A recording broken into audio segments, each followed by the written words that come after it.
क्या आपका भी बच्चा दिन भर ऐसी हर चीजों से साउंड प्रोड्यूस करता रहता है और आप चाहते हैं कि बस अब ये थोड़ी देर के लिए शांत हो जाए? पेरेंट्स, ये बिहेवियर उनका एक मैसेज है जो उनका ब्रेन आपको देना चाहता है। Hello everyone, my name is Anam Khan and I am a special educator. Basically इस वीडियो में हम बात करेंगे ऑडिटरी सीकिंग के बारे में। ऑडिटरी सीकिंग की सिचुएशन में क्या होता है, बच्चे का जो ब्रेन है वो क्रेव करता है ज्यादा से ज्यादा साउंड इनपुट को, राइट?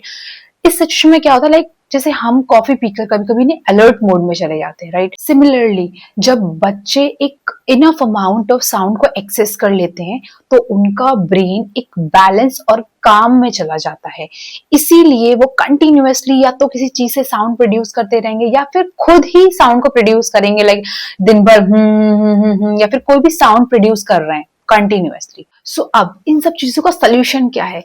इंस्टेड ऑफ सेइंग बस चुप हो जाओ मत करो, हम बच्चों के साथ में रिदमिक गेम खेल सकते हैं, like clap clap pause, clap clap pause, ठीक है? या फिर बच्चों को एक सॉफ्ट साउंड वाला टॉय पकड़ा सकते हैं, लाइक जाइलोफोन वगैरह, राइट? या फिर हम व्हाइट नॉइस का यूज कर सकते हैं बैकग्राउंड में। जैसे व्हाइट नॉइस में मतलब नेचुरल नॉइसेस जो होती है, जैसे फैन की आवाज हो गई या फिर बर्ड्स की आवाज है, व्हीकल्स की आवाज है, तो इसको बैकग्राउंड में बजा दिया और बच्चे के साथ में कुछ भी एक्टिविटी कर रहे हैं, इन सब चीजों का यूज कर सकते हैं, राइट?